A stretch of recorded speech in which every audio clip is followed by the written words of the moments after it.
And welcome again to The Goddess in Art. This program is dedicated to the creativity of the goddess. My name is Starr Goode.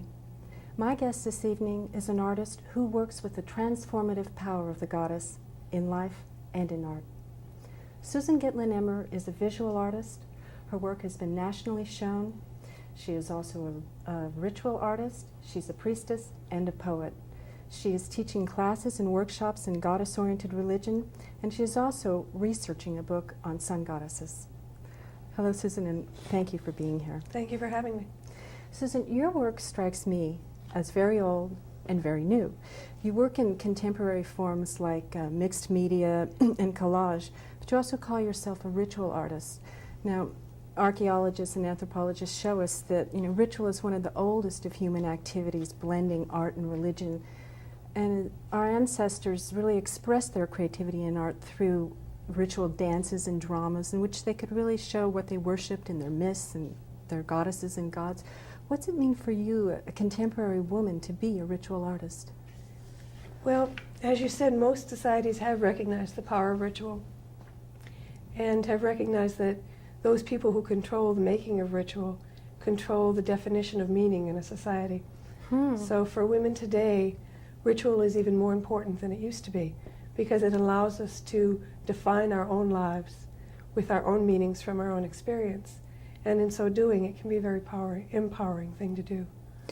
Well, now you also said, I've read that you had said that ritual is speaking in images, and that seems like a very different thing that, you think of chants or something like that, but that when I think of an image, I think of something that's talking from inside, like another self, the unconscious, or I know in the craft that's called the younger self, and that, we're so used to speaking, verbal and sort of left brain thing, to actually be speaking in images seems to be bridging into that younger self.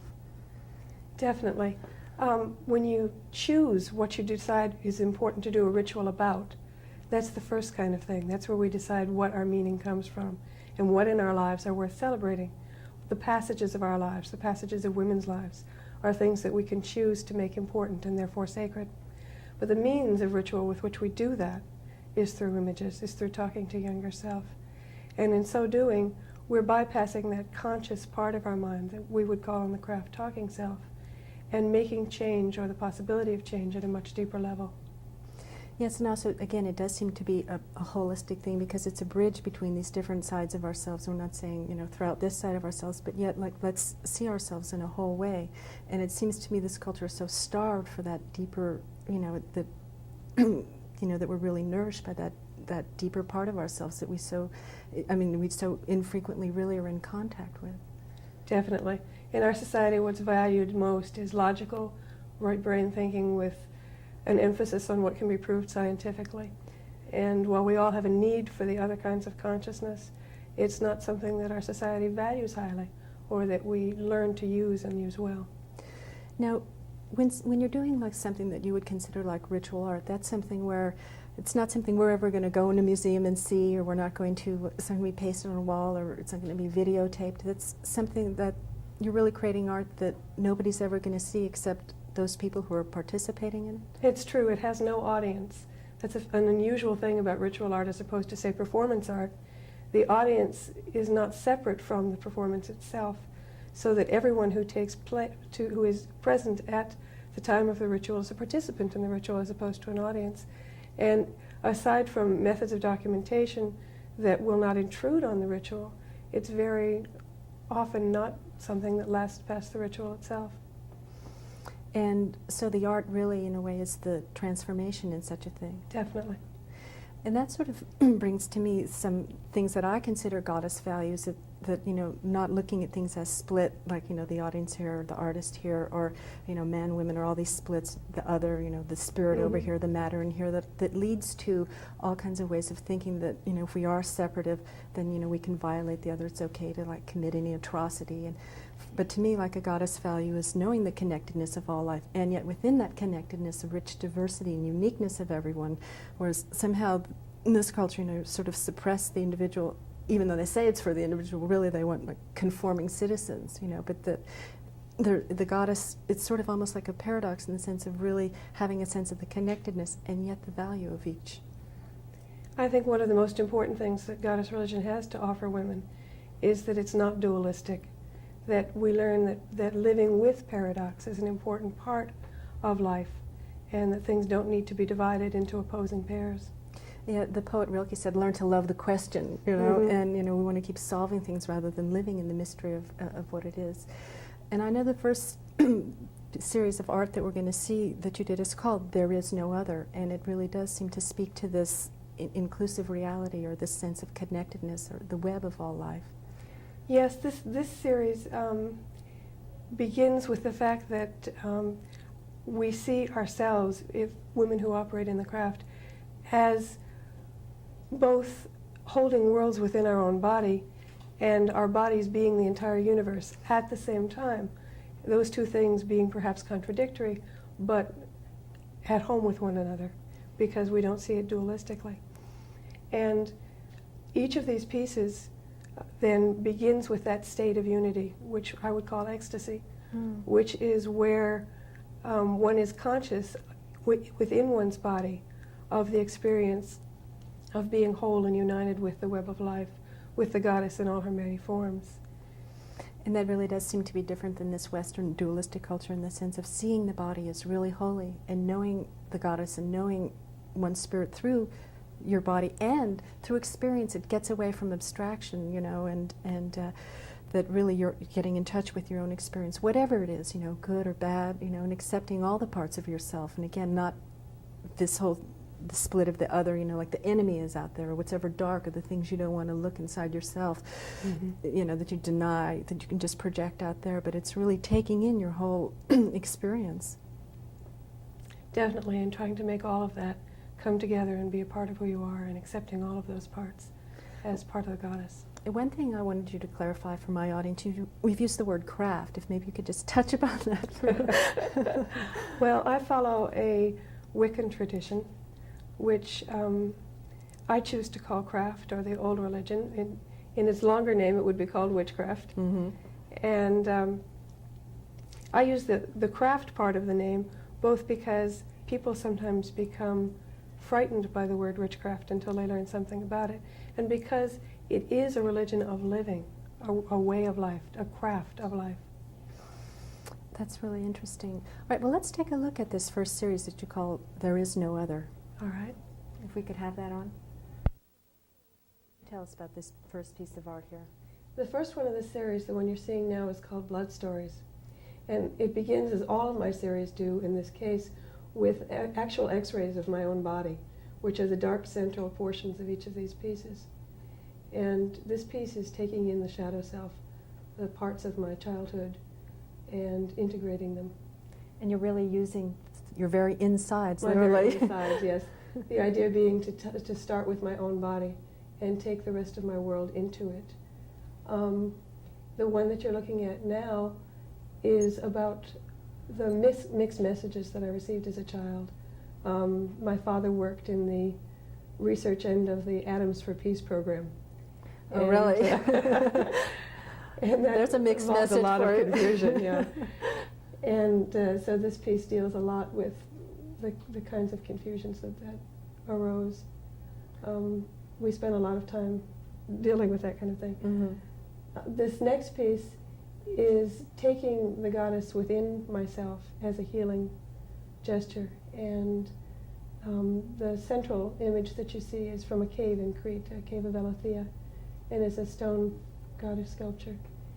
And once again, it's that idea of extending my own framework out and also taking things in at the same time. This piece is also about establishing roots to that goddess culture that can become a part of the inside of me and process healing. What you're seeing in the center, once again, is moon and water. Now there's no X-ray on this one? This is the dark central section is also X-ray. I see. And this is the last piece of the series, and it's called Mirror of Fire, Mirror of Water, and is about taking in opposites, that paradox, and holding both inside yourself. The central image is Kali, and the piece is about life, death, and rebirth. Yes, I noticed that you have the opposites of the inside, and yet it's all somewhat in some sort of circle of light, or somehow, again, again, what I would call a goddess value. There is this diversity and yet this connectedness. The circle to me represents making something sacred, holding something within sacred space. Yes, there's certainly a shortage of a sense of sacred space we have now. And I think it's really interesting too in this culture, again, what I was saying, not wanting to live in the paradox that somehow, just supposed to be happy little citizens, and not wanting to take in, like at the deepest roots, things that might be disturbing to us, and seeing ourselves, like as diseased and whole, and accepting like the whole of what we are. Like we're not supposed to be having passion or tension or anything that, these female emotions or whatever, that the culture doesn't want to go below that surface, but rather project it out and put the handle on someone else. We live very much in a culture of fragmentation, and that often makes us feel very fragmented in our lives, where we're taught that only certain parts of ourselves are acceptable and other parts need to be projected onto something else, as opposed to being part of a spiral of life or a continuum, which is the way we would choose to see things within goddess religion. Also to this sort of different orientation of looking at life, in looking at your art and as a ritual artist, in that sense of transformation, that somehow it's dealing with power, but it's dealing with power in a very different way. It's not power over somebody or something, or the Russians are the evil empire, but that it's the power to change or transform, which is a death too, if one is to transform, and certainly has its frightening aspects. I mean, you can see why people don't want to look at it. It is very definitely a different kind of power. It's the original form of power, podere from the Latin, to be able. It's the power to take one's own life and take control of it, to be able to control our own destiny, to use our will, which is something that this culture does not encourage in women, and to have control over our own actions and therefore responsibility for them. Yes, and it's almost like the will has been fragmented off without like the backdrop of the heart or love, or what we would call connectedness. So it does get into this hierarchy thing of just wanting to impose your will over someone else rather than seeing the connectedness of all life, that if you really truly are in the web, then anything that you're doing, if you're coming from that deeper center, is it's just an expression of yourself, and you're not trying to dominate somebody else. What do you feel like that this really has to offer for women, doing like what you're saying, this ritual art or this new way of being able? Well, for one thing, it allows us to begin to revalue ourselves and our feminine selves, that is our women's bodies and the passages of our women's lives and experiences, as that which is sacred. And to do rituals with other women is to have an opportunity to see our great diversity and beauty and strength as women, and know that all of those aspects are possible and are sacred. Now you have another series of things called familiars. Can you explain to us what a familiar is? Well, when we lived in tribal societies, a tribe was often identified, or a clan or kin group, with a particular animal or plant. And one of the purposes of doing that was to tie the passages of human life to the natural cycle of life. And much in the same sense, women who practice the craft often have a very intimate relationship with the animals that share their lives. And in so doing, they experience the cycle of life in another way through the relationship that they have with those animals. And hence the witch's familiar, which was often a cat. And in this particular series, it is that I use as a basis. I've always lived with cats and had particular relationships with them. And the central portion of each of this series is the body of a cat. That is an X-ray, which is the bone structure, which is the, that from which we move out of a cat. And because the goddess can be experienced and known in so many different ways, as plant, fish, beast, any form, each of those forms needs to be treated with magic and with respect. And through taking the body or structure of a familiar, one can learn to experience the goddess in another aspect, from another point of view. So a familiar is actually a living animal. It's not like a totem animal that's a sacred animal to some clan, but it's something really living, and to really step outside oneself and to look at something from another place in the web, so to speak. To me, that would be the difference. All right, let's take a look at familiars. This is the first one in the familiar series, and I'm beginning here to see the goddess through the eyes, hopefully, of a cat. The way I work on these pieces is to do a ritual before each piece, which includes trance, and then to use the images that come to me in that trance. The same process I use in There Is No Other. And this piece in particular is taking in many of those paradoxical elements. The goddess as bird, as she often was in many of her oldest forms, which my cats catch quite often. And dealing with that cycle of life, which in individual life forms goes and passes and comes again. So we see the bird, and was that a nest, a bird's nest? Yes, the pubic hair is actually a wren's nest from my front yard. Now this piece is a little bit different in that I'm moving through that passage of the cat and into some of the totem values as well, beginning to see the familiar as a symbol larger than just the particular animal, and relating in that sense to the goddess. I'm part Cherokee, and one of my kinship totems is the red fox, and that reappears in some of my work. That's the little animal we've been seeing. Right. In this piece, for the first time, the X-ray material itself begins to become shaped by the goddess image. So for the first time I cut into that, so that the body of the cat becomes part shaped by the piece itself. So you're actually changing the inside. Right. I see.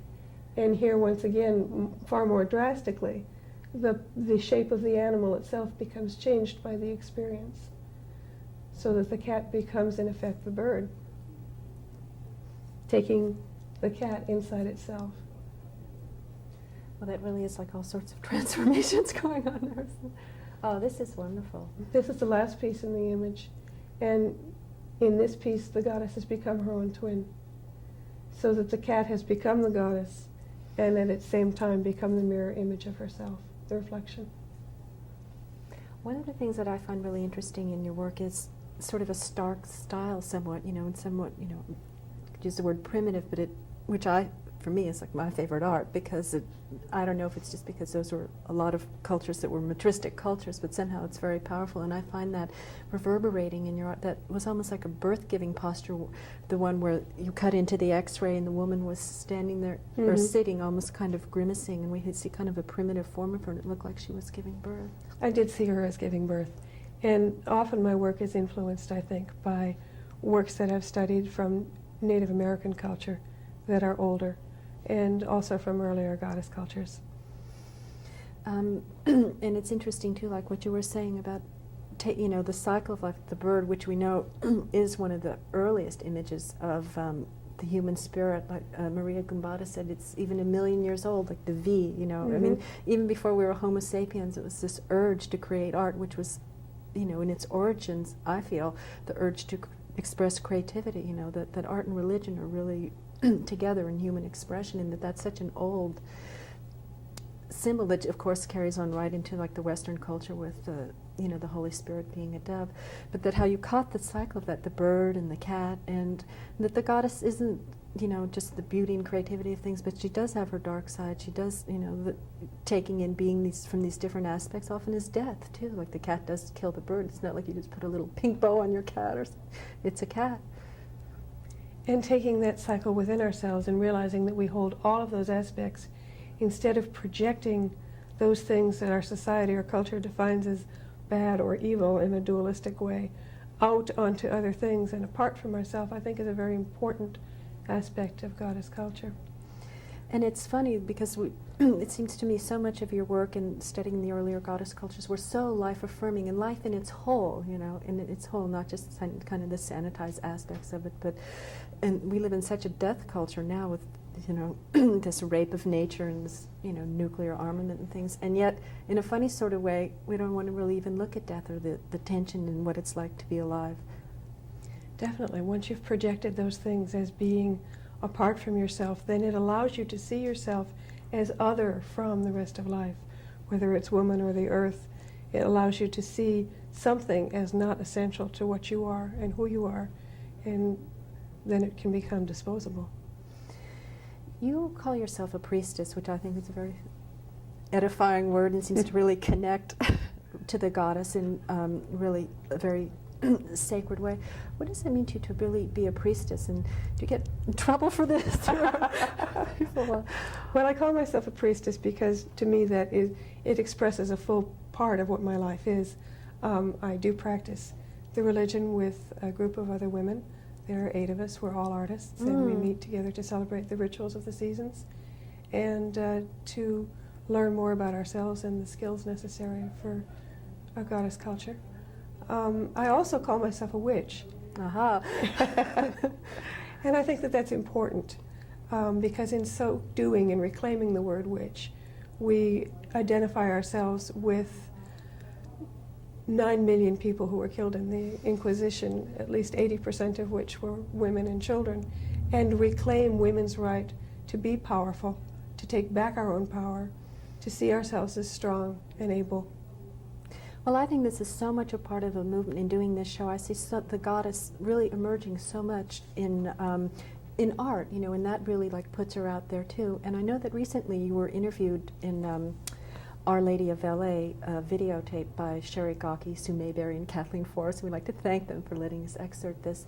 And you were part of this tape, which shows the different artists in LA and where the goddess is. Why don't you tell us a little bit about that?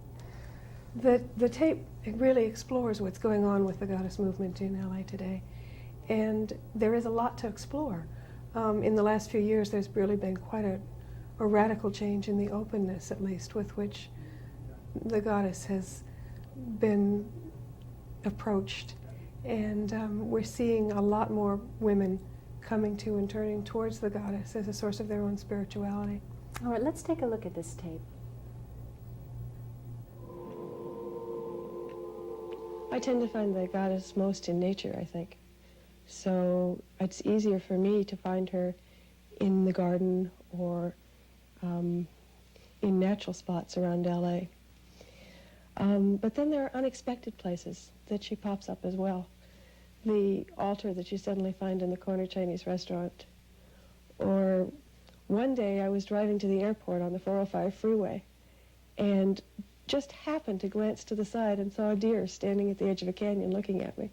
And so I would find wherever there is an exposed dirt, water,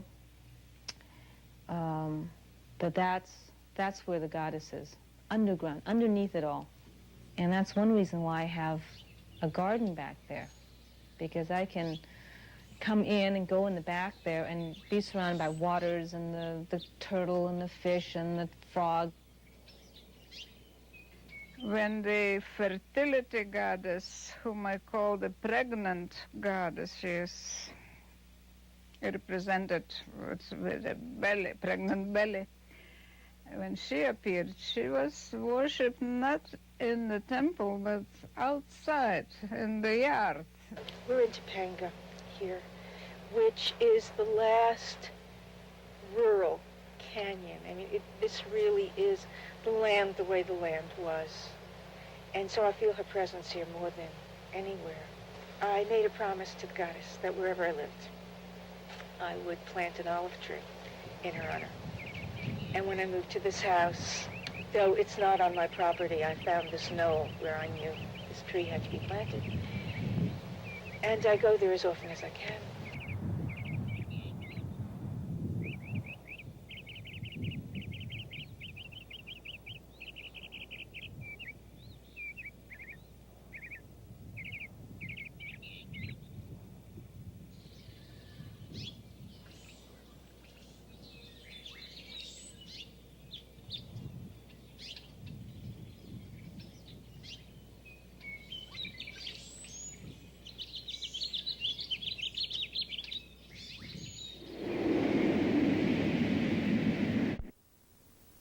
anyone interested in seeing the whole of Our Lady of LA, you can contact me at the number at the end of the show. The film will be shown in July in its entirety, so please contact me. Well, Susan, you're priestess, an artist, a poet, and you're also working on a book on sun goddesses, which I find is very interesting because even your little pendant here of the moon, we so associate the woman and the goddess with the moon and, you know, its changingness, but to be associating with the sun is really something different. Actually, there have been many sun goddesses. All right. But somehow it's a part of our history that we really don't know. Mm-hmm. And that's why I'm interested in working on them and writing a book about them, is that it helps us to reclaim all of the different many aspects that the goddess can be for us. And the sun is really a constant thing when you think of, like, against the moon and the changingness, and so it's sort of the stability through the changes. And again, I guess a blending of the seeming duality and reclaiming that. Yes, definitely. And there are parts of the aspects of the personality that tend to be assigned to the sun and therefore to the masculine, that it's important for us as women to begin to reclaim and realize that we also have early symbolism too. What's coming up for you now? What's your next work that you're going to be doing? Well, the next series of works actually is again using the X-rays, but in a life-size format and a sun cycle, so that I'll be relating my own body to the various cycles of the sun, doing a piece at each of the 8 points on the wheel, or the 8 holidays of the craft, and through that beginning to take the turning of the seasons into myself. All right. Well, we'll look forward to that, Susan, and thank you so much for being Thank here you tonight. for asking me. Good night.